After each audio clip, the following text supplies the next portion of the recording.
Hi, everyone. Good afternoon. This is Caroline Pack with the Alexandria Burke Branch Library. Welcome to our program, which will provide an overview of dementia, including types of dementia, common changes, and the difference between dementia and normal aging. And you will learn tips for communicating with and providing care for someone living with dementia. Our presenter is Sydney Palinkas, who has been the RAFT Dementia Education and Outreach Coordinator.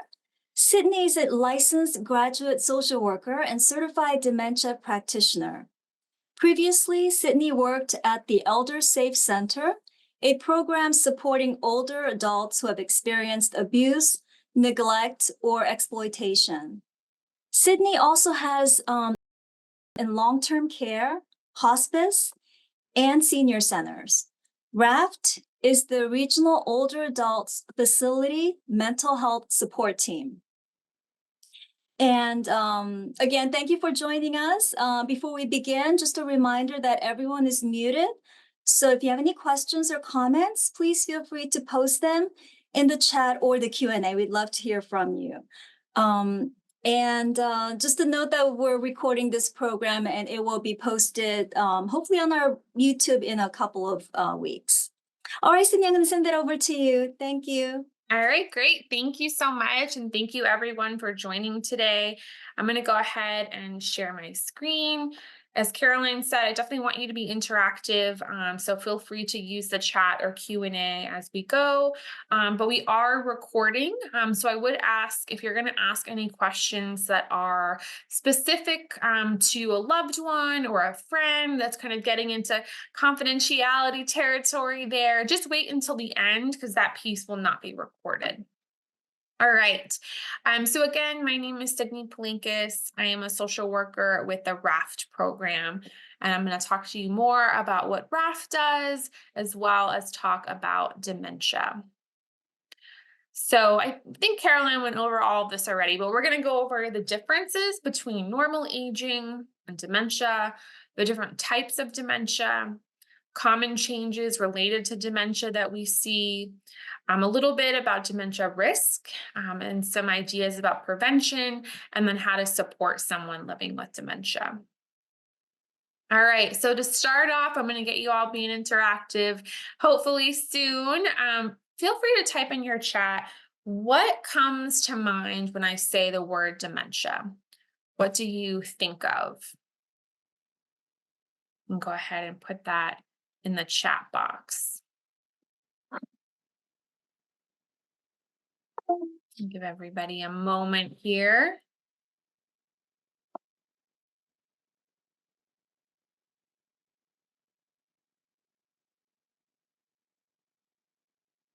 Unable to think straight or care for yourself. Loss of memory and eventually loss of physical abilities. Yeah, absolutely to both of those.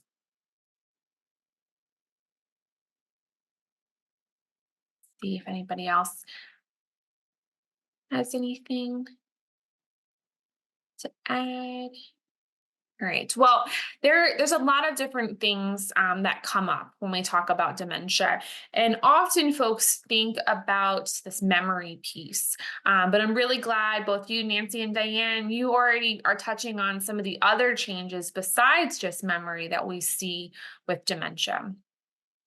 So there's actually a lot of common myths that related to dementia. The first one is that dementia and Alzheimer's are actually the same, which we're going to talk about how they are not.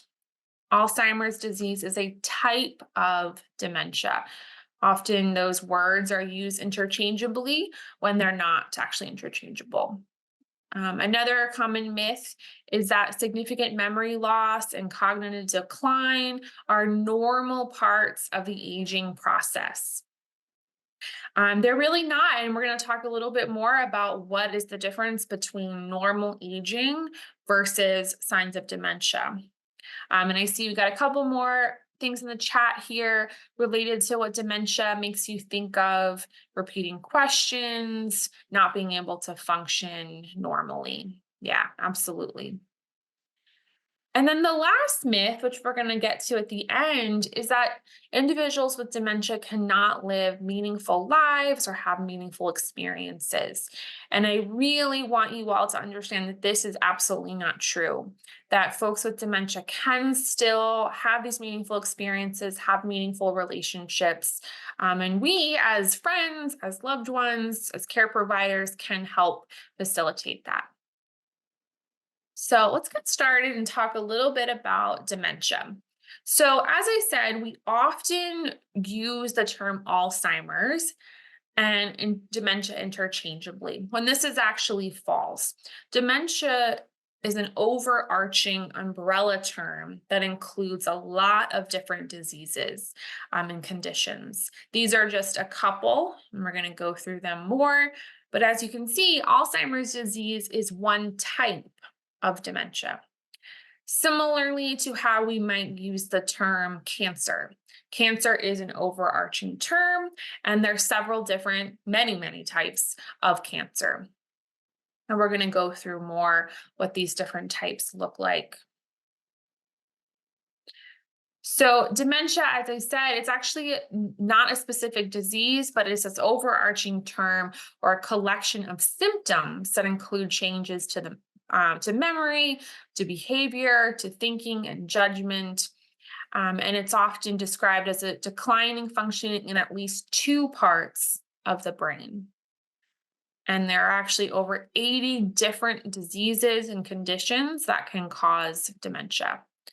Alzheimer's is certainly the one that we know most and we talk about the most, but there are many more. So there's also conditions, before we jump right into the different types of dementia, there's also some conditions that look a lot like dementia and present a lot like dementia, but aren't, that are actually curable and reversible. So this could be, a loved one or, an older adult suddenly having issues with memory, issues with thinking and concentrating, suddenly making very poor decisions, suddenly not recognizing family members, maybe getting very agitated, and having, a real decline. And especially when those things come on very quickly, it's generally not dementia because that's a slower decline.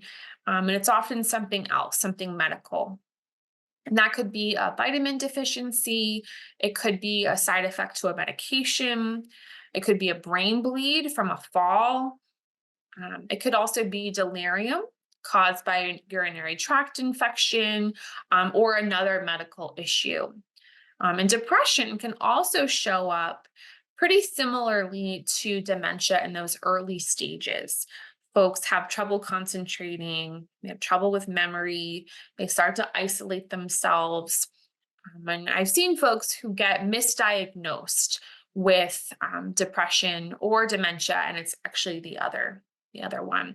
So I talk about these because it's so important if someone is showing some symptoms of dementia to go to the doctor because it could be one of these curable conditions.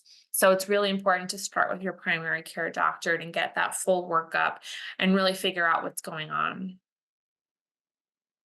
Right. So I'm going to really hammer this point home here that memory loss that interferes with your daily life is not part of the normal aging process. Let's look a little bit about what is normal aging, what types of memory changes are normal, and what is not so normal. And I just want to point out I have this column here described as atypical aging. Because none of these things necessarily mean you definitely have dementia. It just means things are not looking typical. It means maybe you want to go to the doctor, maybe you want to check some stuff out and make sure everything's okay. So, normal aging would be temporarily forgetting someone's name. I think if I could see you all and have you raise your hands, we've all done this, right? We have moments where we're at a party where we see someone and we know we've met them before. The name was right on the tip of your tongue and we're just not able to remember. That is totally normal. Not so normal would be not remembering someone significant in your life. So maybe your son-in-law who's been in the family for years comes in and you not only don't remember his name, but you don't even remember who he is. Who is this man in my home? You're not able to put those pieces together, even with some context. Normal aging might be forgetting where you put your wallet or your keys, or not quite remembering if you locked that car door. Not so typical aging would be forgetting very significant events, especially recent events. I talked to someone once and she was concerned about her friend, and she told me how her friend had forgotten a car accident the day before. That was not typical. That's not something that's normal and something we definitely would want to get checked out. Forgetting why you went into a specific room. Again, this happens to a lot of us. I talk to my mom on the phone a lot 'cause she lives in New York, and she'll often say, "Do you know why I went into the kitchen? What am I doing in here?" All of that is normal. What wouldn't be normal is if my mom went for a walk on her street where she's lived for years and years and years and got lost and couldn't find her way home. It's normal to make a mistake every once in a while when you're paying your bills, kind of balancing your checkbook. What wouldn't be normal is if you have trouble writing out a check. You're looking at the checkbook and you're not even sure where does the number go? Where do I write my name? How do I actually pay using my credit card? If you're not able to remember those pieces. We also see folks where that judgment is lost, and it's not that they don't remember how to pay those bills, but they're not understanding anymore the importance of paying those bills and why they need to do those things. And that would have also not be normal or typical. It's normal for us to have trouble remembering how to use a new electronic device, right? I have iPhone for work, and it took me quite a while to figure out how to silence it. I don't use Apple products, so it just took me a long time, a lot of meetings that were disturbed because of that. That is totally normal. What wouldn't be normal is if I got up in the morning to go to work and I couldn't remember how to brush my teeth or how to drive or what I'm supposed to do to make my coffee in the morning, which I do every morning. Those things that should be familiar tasks that we've been doing over and over and over. If we're forgetting how to do those things, that's a sign that something might be wrong. Occasionally forgetting the word for something is totally normal. Happens to a lot of us. It can probably increase when we're feeling stressed. So this time of year, you might be seeing it a little bit more. So occasionally forgetting words here and there is fine. But when we're having real difficulty putting a sentence together or putting a sentence together that other people can understand, that is when it becomes a struggle and becomes something that's not so normal. Lastly, we all feel irritable when our routines are changed, and that can increase as we get older.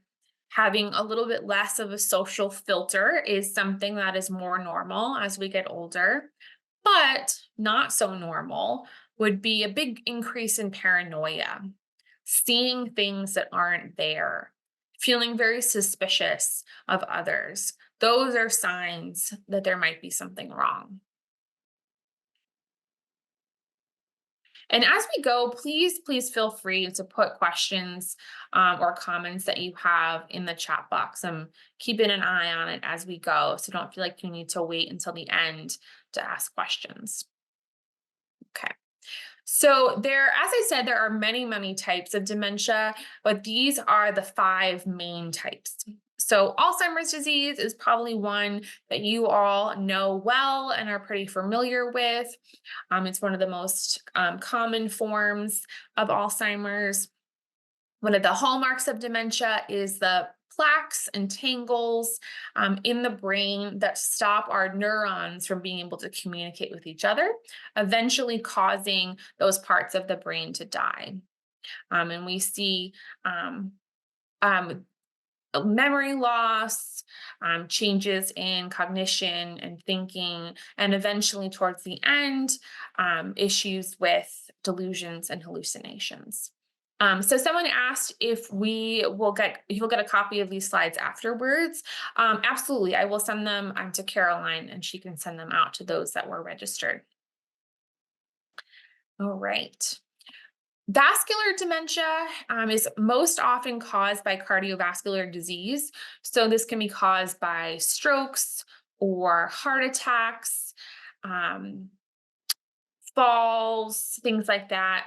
And this one is similar to Alzheimer's, will have a lot of memory issues, but it also causes issues with emotions. So people have a harder time regulating those emotions.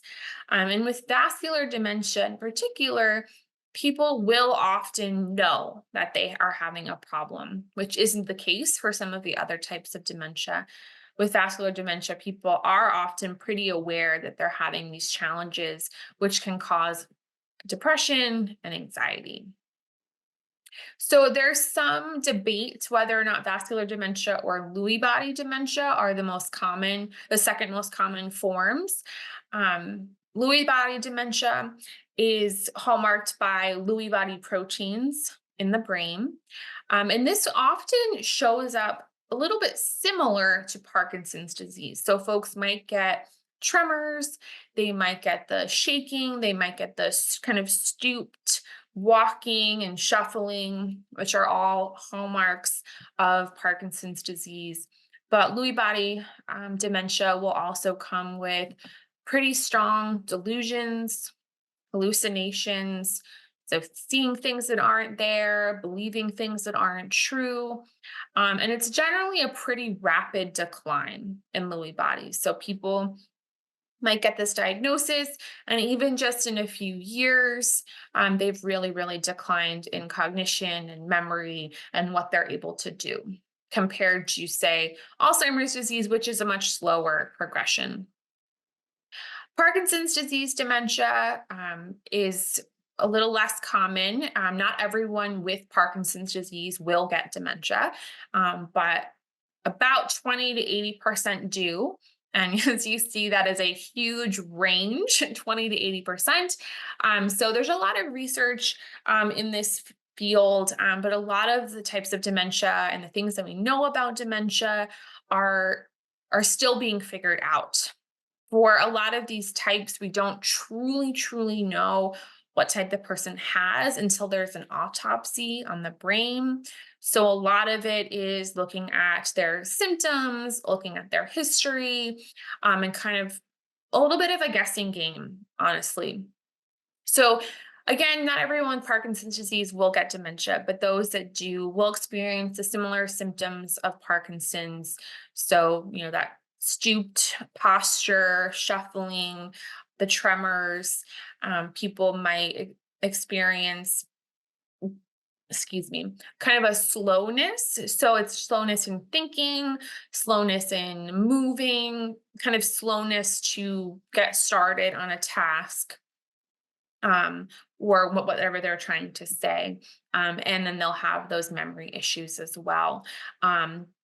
But with Parkinson's disease with dementia, those memory issues are going to come after the other physical symptoms that we see with Parkinson's, compared to Lewy body dementia, where we'll see all those cognitive issues first and then start to see maybe some of those physical issues and tremors. Lastly, we have frontotemporal dementia, which is much less common, but I think as we learn more about it, we're seeing more people diagnosed with this type of dementia. This specifically affects the frontal temporal lobe, so this part of our brain, which is where we make decisions. It's our really controlling our behavior and our judgment. So for folks that have this type of dementia, it's not really hallmarked by those big memory changes at first. We're actually seeing big changes in people's behavior, like a loss of empathy, a loss of social inhibitions, really sometimes inappropriate social behavior.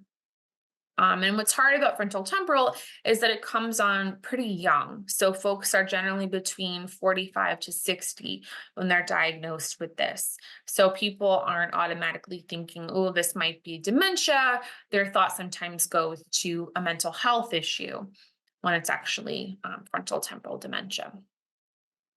So those are the five main types of dementia. But as I said, there are many more out there. But often doctors will not give a specific diagnosis. So you might have a loved one who gets a diagnosis of just dementia or neurocognitive disorder unspecified. Okay. So we touched on this a little bit, but I'm going to go through the common changes that we see with dementia because it's much more than just this memory loss. Right. So starting off with memory loss, people are most often forgetting new things or those recent events first. It's that short-term memory that we lose first. In those early stages, people might just start losing their train of thought. They're starting to tell a story and suddenly they lose that train. Really easily distracted, forgetting things here and there, leaving things on the stove, not buying everything at the grocery store, just that kind of beginning stage of forgetfulness. But as the disease progresses, those older and older memories will start to be lost. So people will eventually not recognize close family members. They may not even recognize their own image in the mirror. They may forget really significant life events, like if they have been married or where they're from, or they might remember that they were born in Pennsylvania and think that they still live there, but forget that they moved to Virginia 45 years ago and that they've been living here since. And we also see people lose a sense of time. So not just, here we are in December 2023, but how long something has been. So, you might say to somebody, oh, when was the last time your daughter visited? And they say, oh, it's been months and months and months. When actually the daughter visited, this morning, but they're not really able to see that that was this morning, right? That sense of time is lost. We also see big changes in language and communication skills. So, people might have difficulty finding the right words for things. You might start substituting words. So, saying, my breath is bad. I need to use the mouth shampoo. Trying to come up with ways to communicate when they're not able to retrieve those words into their brain. People might start describing things as opposed to naming them because they're not able to retrieve that noun into their brains. People might start repeating themselves, repeating stories, or even just repeating words. And eventually, people will start to not be able to understand language. So it's not just that they can't communicate to you, but when you're communicating, they're having trouble understanding what those words mean and what you're trying to say. People will eventually start speaking less and less. And if someone has learned multiple languages in their life, they're very likely to revert back to that first language as the disease progresses. And people might start communicating a bit more through their behaviors as opposed to communicating with language. So this is something I think we see with young children who aren't able to verbalize their feelings yet. They're not able to say what they want. So they start doing that through, behaviors. And that's what we see sometimes with older adults with advanced dementia as well.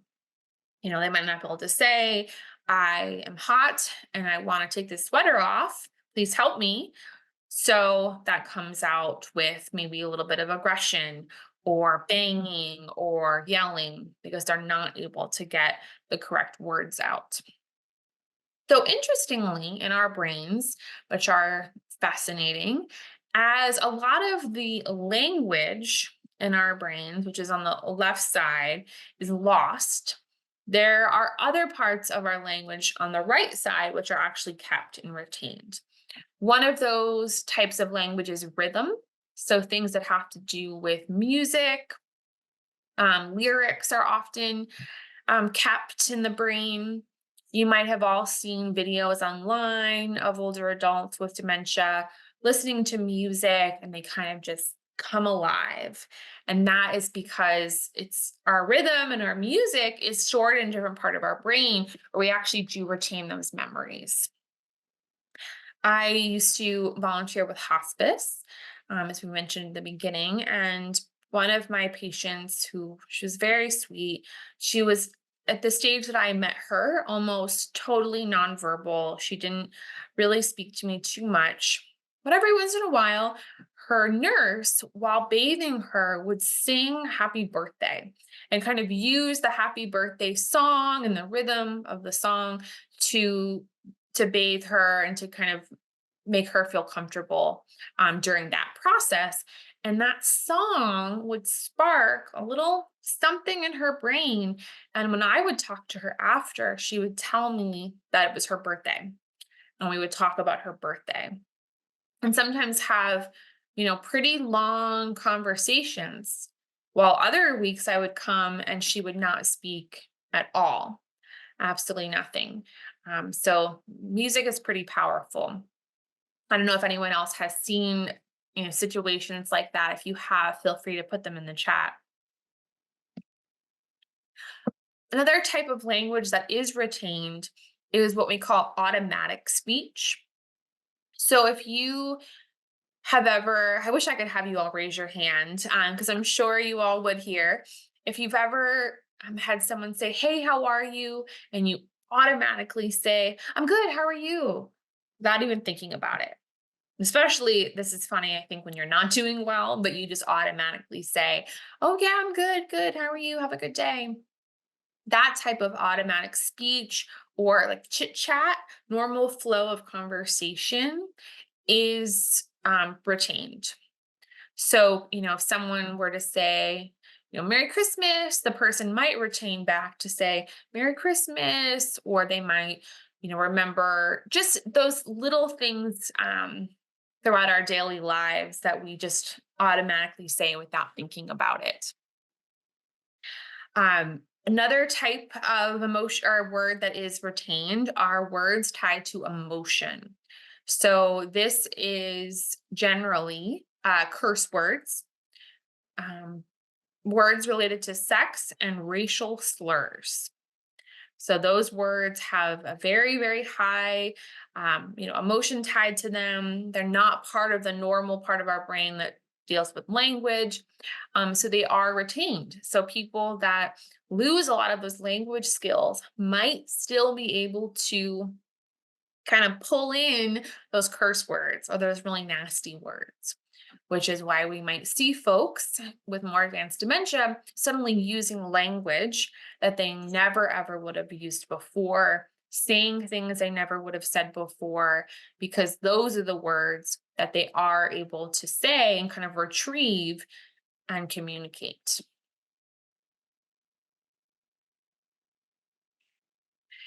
So, along with language and memory, we also see changes in judgment and problem solving. So, folks might have trouble with making decisions, not just making the decision, but making good decisions, decisions that they, would have made earlier in their lives.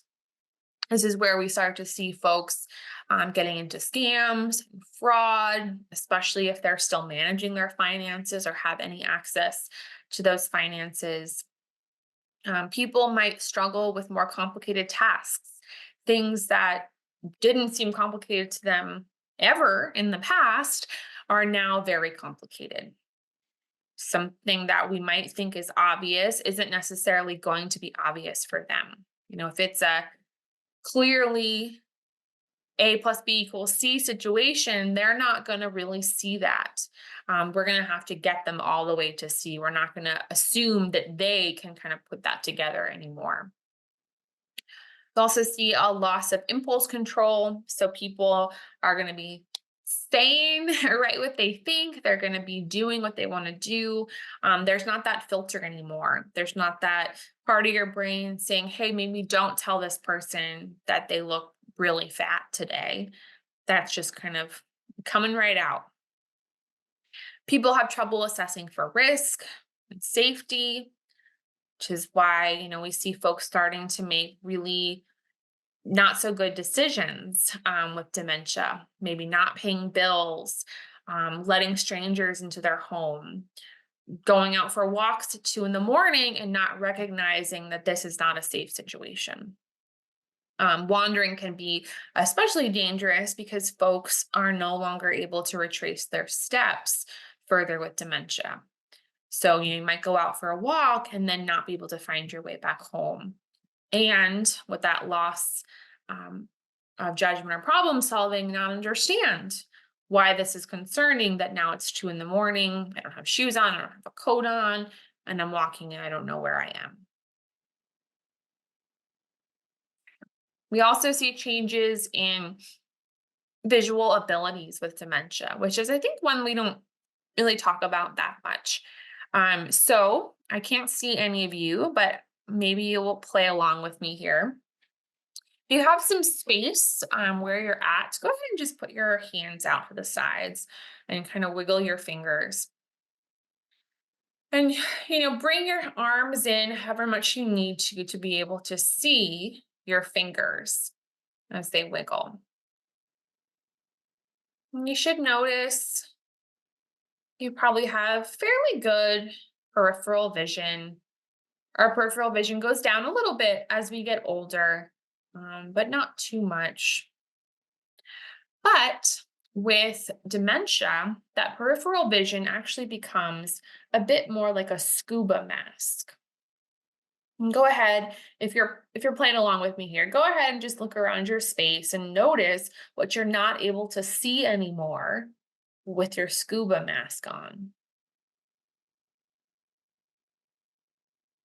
Now, as the dementia progresses, your vision is going to be a little bit more like binoculars.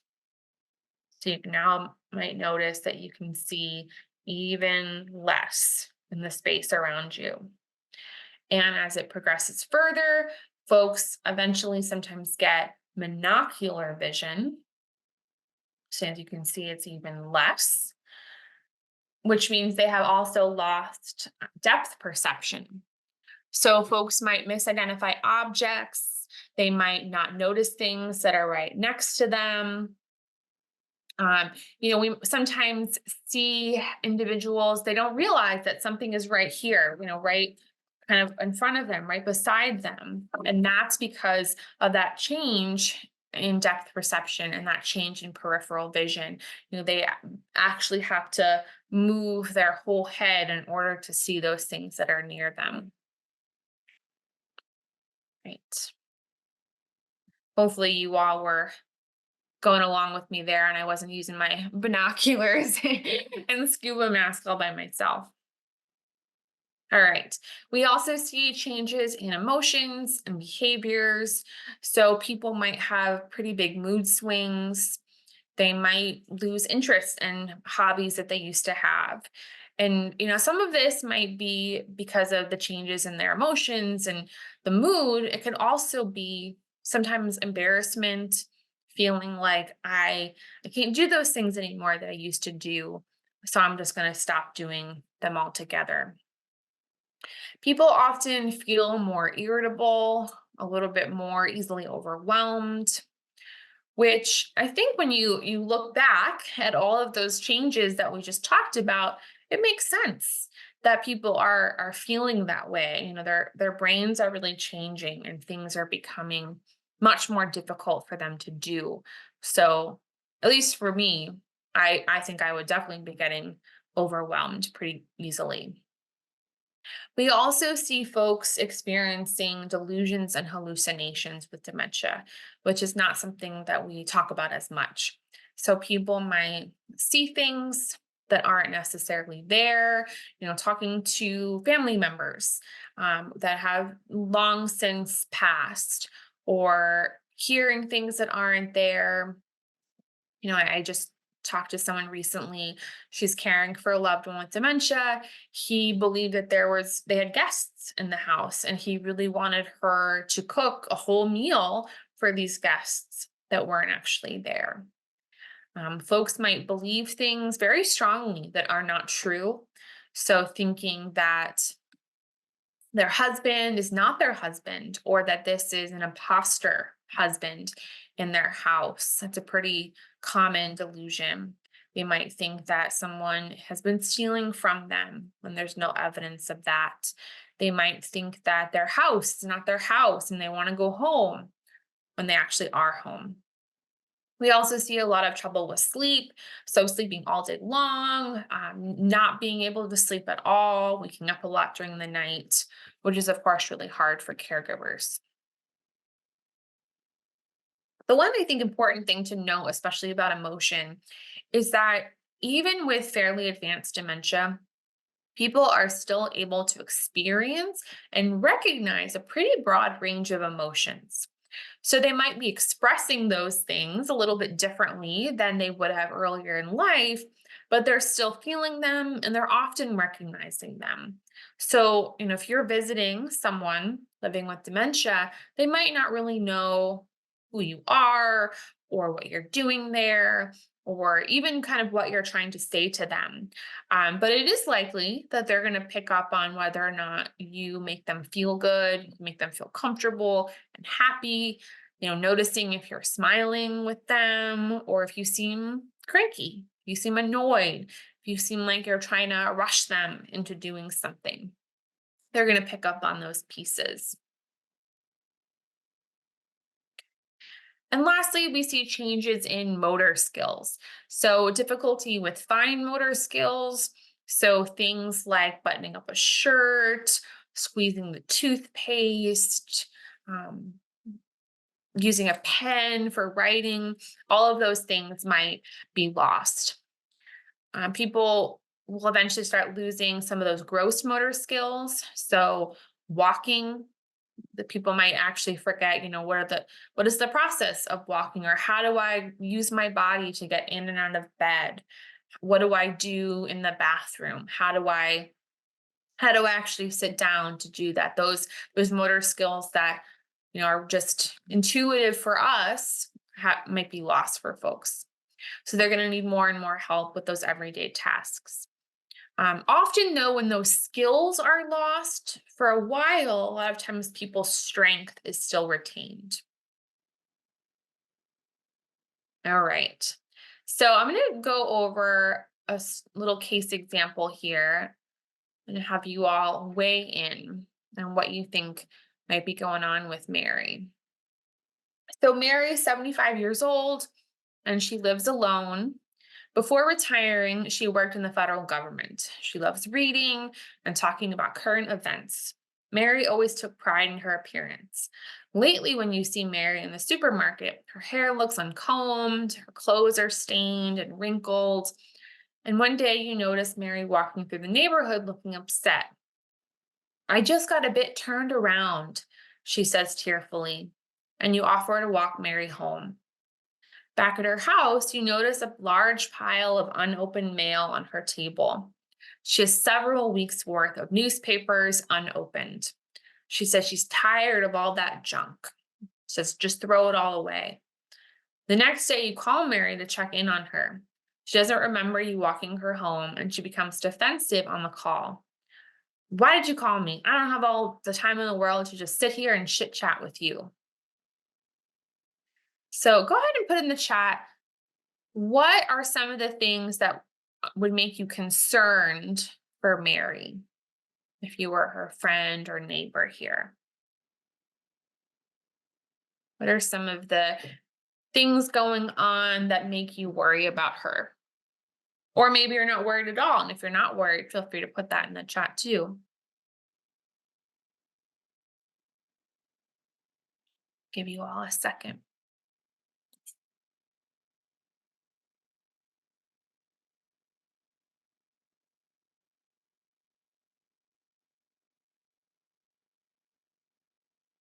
Thinking, okay, if you were Mary's neighbor, what are the things that would make you concerned?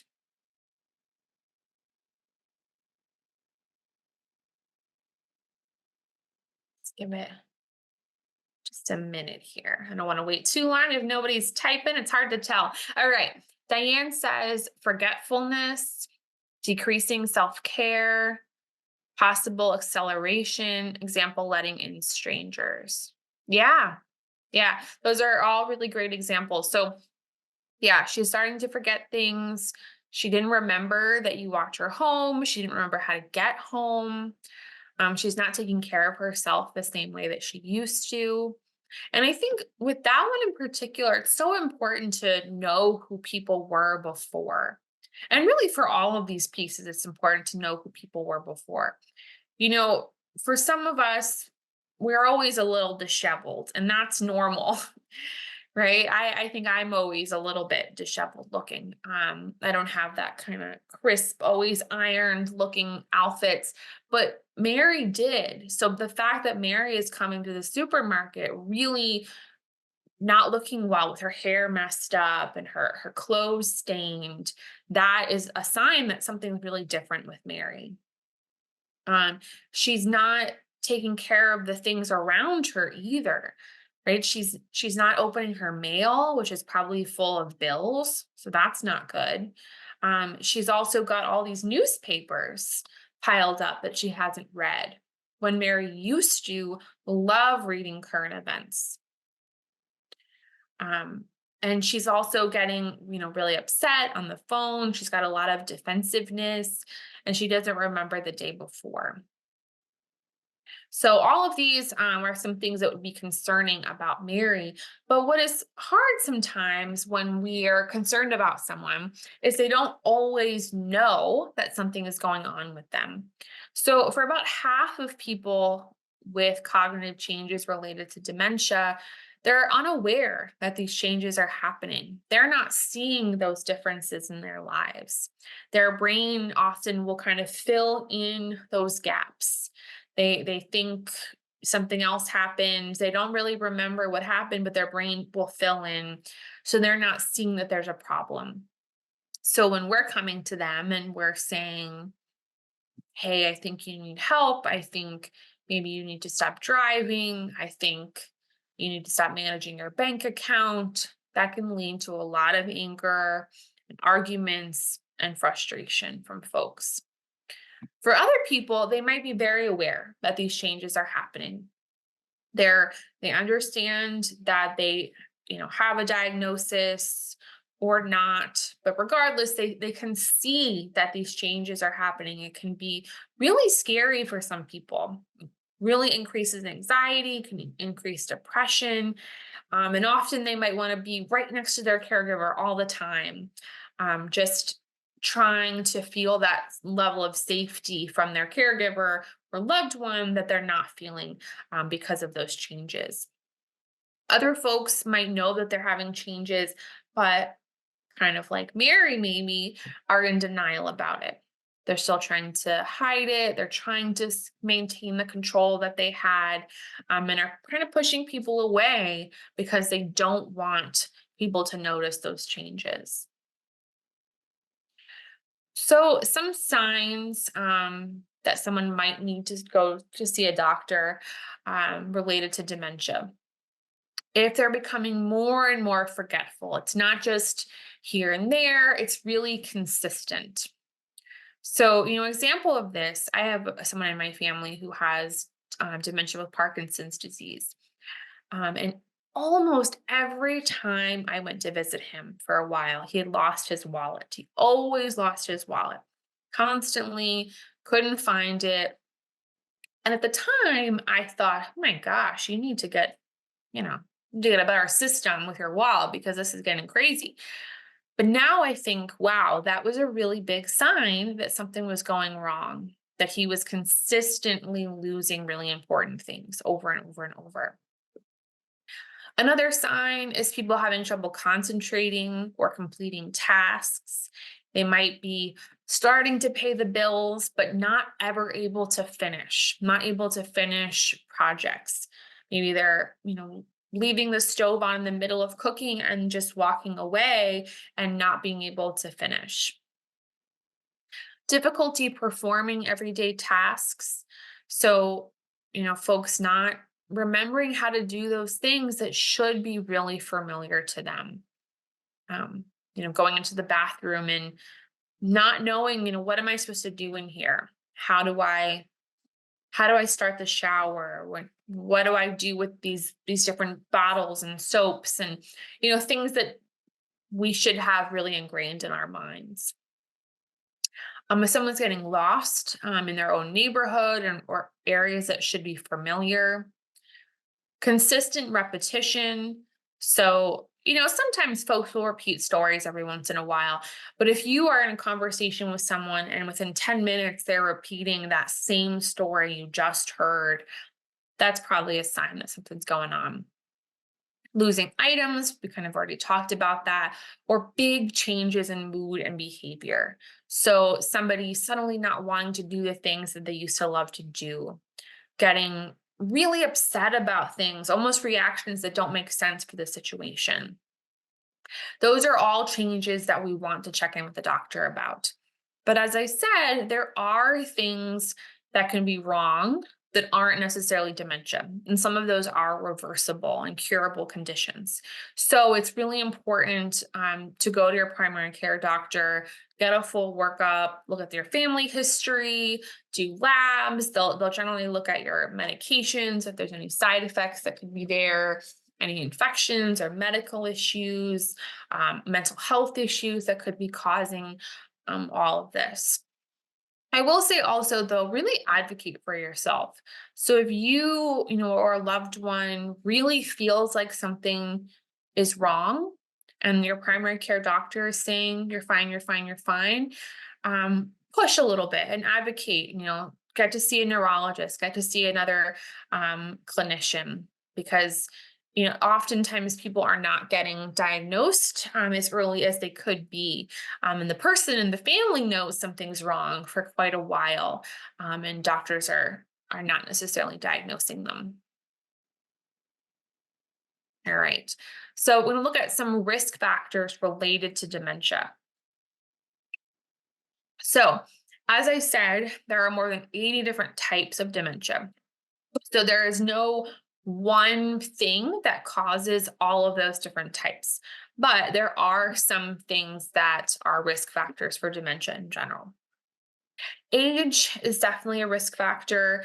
As our age increases, we do have a higher risk of dementia. That said, not everyone that is older will eventually get dementia, but it is a risk factor. Having a family history is a big risk factor. We have those genes. Down syndrome is a significant risk factor for Alzheimer's disease. Obesity, high blood pressure, and high cholesterol are all risk factors, as well as diabetes and smoking for many types of dementia, but specifically vascular dementia. Long-term alcohol use can also increase your risk for dementia. And there's actually specific types of dementia that are caused by very long-term chronic alcohol use. Depression can increase risks, as well as head trauma. So folks might actually have dementia that's caused by significant head trauma or injury. And long-term poor sleep can also increase your risk. All right. So we look a little bit about proven prevention methods, or I'm sorry, I said proven, but they're they're not necessarily proven. So there is no no specific thing that research has found that will prevent dementia. There are ways that we can reduce our risk, but there is no, golden ticket or pill or any magic bullet there that will absolutely reduce risk of dementia. But some ways you can are exercising, eating well. There's actually some evidence behind what's called the MIND diet.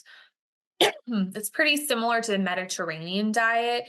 It's a lot of like dark leafy greens, berries, nuts, all really good for not just your heart, but also your brain. Maintaining a healthy weight, quitting smoking, and moderating your alcohol use. I'm definitely not here to say cut out alcohol altogether, but just being mindful of that, especially being mindful of how your alcohol might be interacting with other medications that you're taking. So managing those cardiovascular risk factors, so managing your high blood pressure, managing, excuse me, your diabetes, your cholesterol, all of those things will help reduce your risk for several different types of dementia, but especially vascular. Getting good quality sleep, really, really important to preventing dementia. Treating your hearing issues. So if you have hearing loss and you're not using hearing aids, that can actually increase your risk of cognitive decline. So, we kind of think of our brain as different roadways, and the more we use the roads, or maybe trails is kind of a better metaphor, the more we're kind of walking on those trails, the more worn they'll be, the better they'll be. If we're not using them, the trees are going to start kind of growing up there. They're not really going to be um, as good of trails anymore. So if we are not able to hear the things around us, not able to have conversations with people as well, not able to use our brain in the same way, it's eventually going to start to decline. Making sure you're seeking treatment for depression and anxiety, both of those things can increase your risk for dementia. Reducing fall risk. I think we're all trying to do that all the time, of course, but head injury is a big risk factor for dementia. So, doing what you can in your home to reduce fall risk. So, decluttering, getting rid of throw rugs, making sure you have, socks or shoes with grips, working on balance. Anything you can do to reduce your fall risk is really important. Staying socially connected.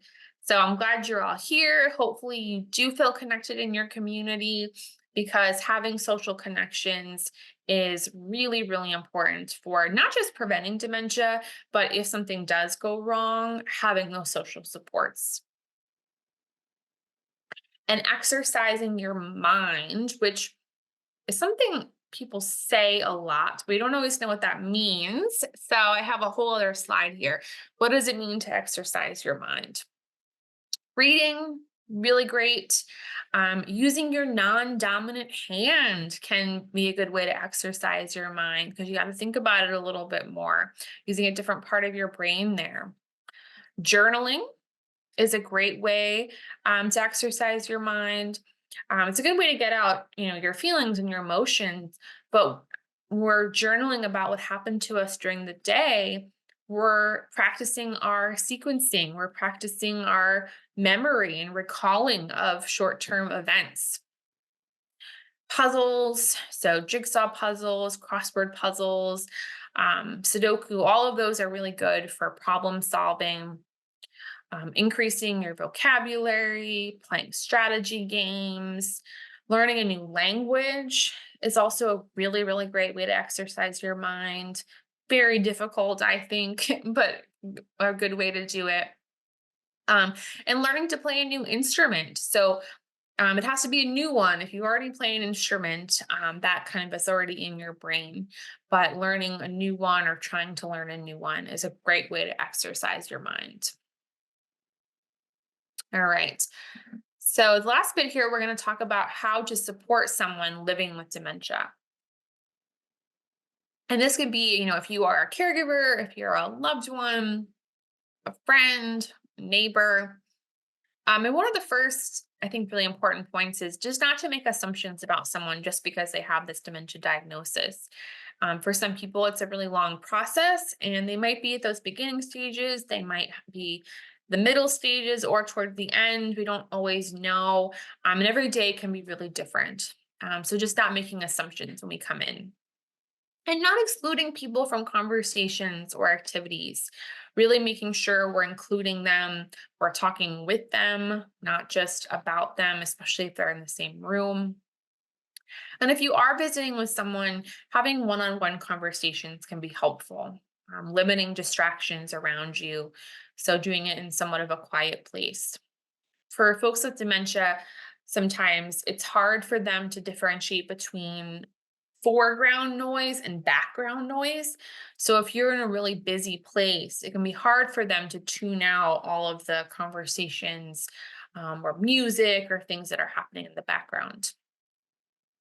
Remember, we talked about in terms of peripheral vision. So when you're coming to see someone, come from the front and approach them from the front, as opposed to coming from the side or the back and automatically touching someone, which we do sometimes, right? We come around the side, we touch someone's shoulder, and we, of course, don't mean it to be scary, but if someone can't see us coming at all because they've lost this peripheral vision, it can be a little startling.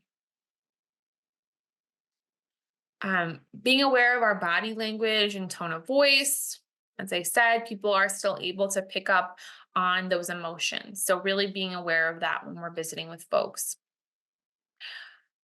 Avoiding arguing, criticizing, or correcting. So if someone is saying things that we know aren't true, using the wrong words for things, talking about things that aren't actually happening, it's very rare that it's necessary to correct them. And that can be embarrassing for folks. It can cause arguments, and you're really never going to win that argument with someone. So just kind of go with it, validate that reality. No need to argue or criticize. Speak slowly and clearly, which I know is not something I always do when I'm presenting. So I'm sorry if I have been talking too fast today. Just got a lot of content. But when you are talking with someone with dementia, you really want to be mindful of that, of talking very slowly, so they are able to get in those words and giving them plenty of time to respond to you. So, no, most of the time, when we ask a question, the person doesn't answer. What do? We say it again, but sometimes we say it louder. That is not helpful for folks. If someone is not answering you because they're having trouble processing what you said, they're kind of going with that first thing, they're trying to process it, and now you've given them more information, really loud information, and now they're trying to take in that new information. And it can actually just complicate things. So give people a lot of time to respond, even if it feels a little awkward. And lastly, we all have the power to help make those experiences meaningful for folks, even as the dementia progresses. Often we see friends, especially, kind of pull away from people when they get this diagnosis. They don't know how to interact anymore. They don't know how to have this friendship with this diagnosis. But staying connected is so, so important. Using music, using laughter. Dementia is a serious disease, and there's a lot of really hard parts.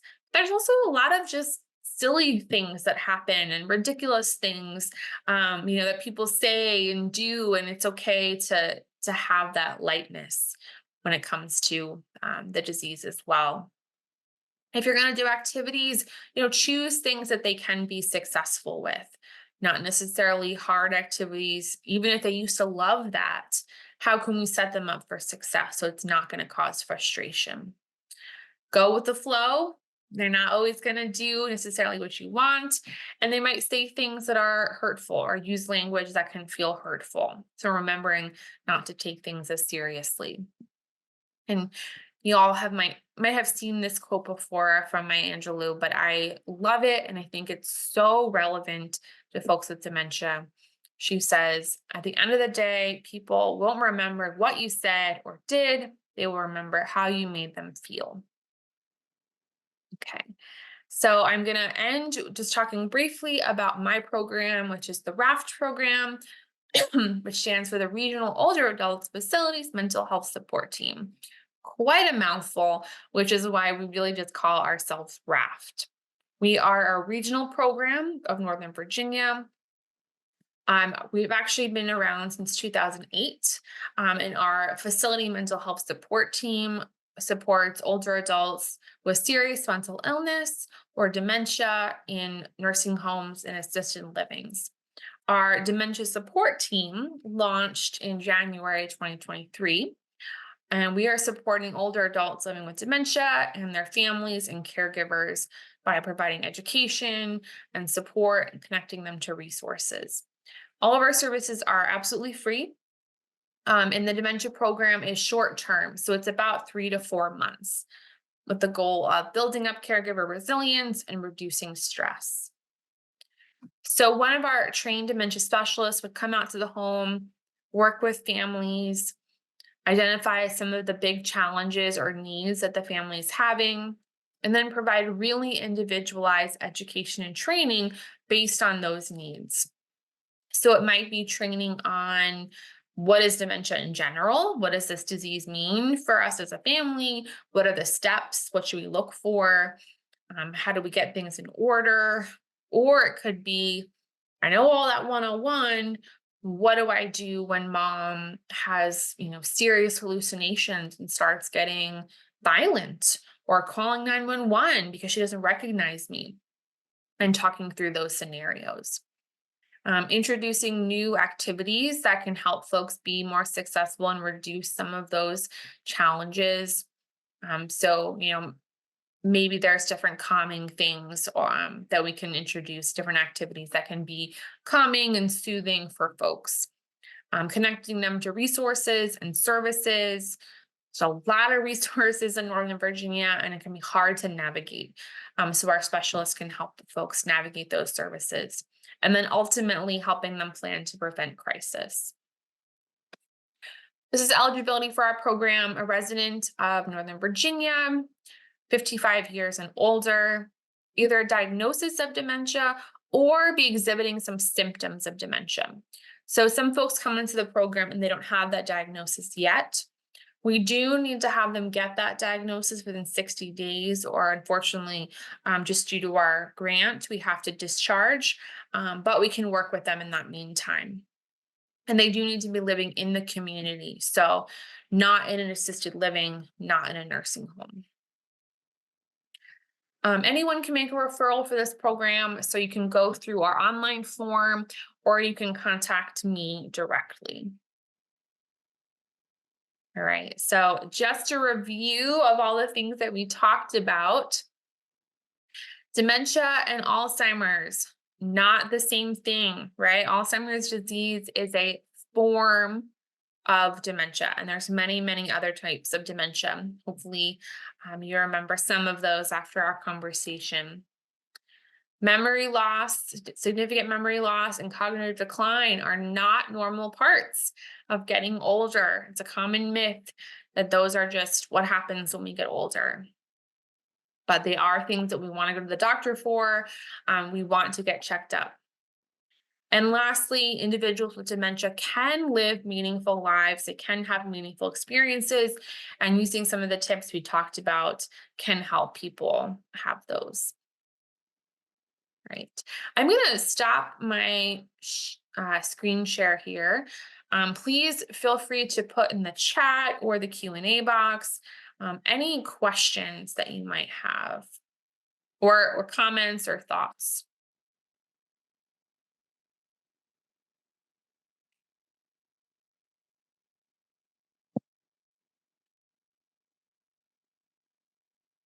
Actually, might put my screen back up just so you're able to see the contact information again while you're typing in the chat here. Sydney, I think you've covered so much that there are no questions. You covered everything, right?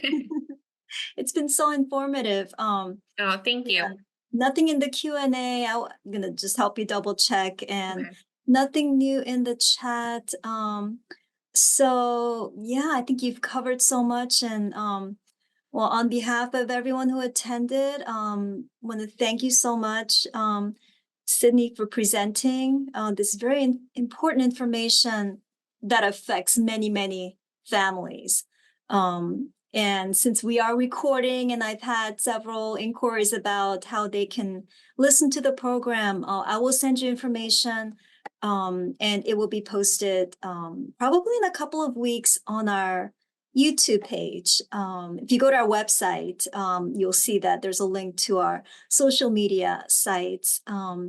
I see in the chat, Diane says this was an excellent program. Thank you for all. Thank you, Diane, for attending. And again, we will have the recording hopefully up soon. And just Sydney, did you mention, did you have a website?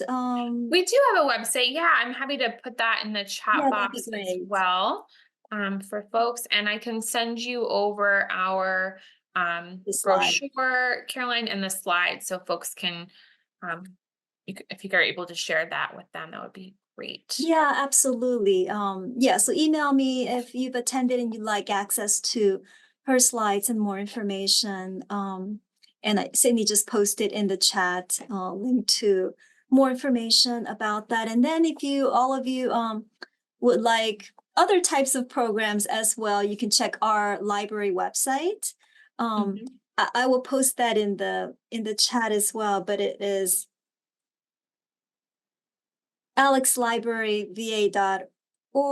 alexlibraryva.org/events. I will just put it in the chat here as Perfect. well. Well, thank you all so much. I don't know if there's that I saw something come in the chat, but that was just you, Caroline. um, Please feel free. You have my contact information to reach out if anyone has any additional questions. Um, Absolutely happy to answer them. Even if you think, maybe my program isn't necessarily for you, but you just want to ask some questions or do a consultation, we're happy to do that. And I'm also just putting a link in the chat box for our training survey. If anyone feels interested in filling that out, it can help us get some good numbers there for our presentation feedback. All right. Well, thank you so much, everyone. Thank you, Sydney. And I hope, yeah, you will check out those sites Sydney had posted, and also our library website for additional programs. So thank you, everyone. Yeah, thank you so much. Have a great rest of your You day. too. Bye. Bye.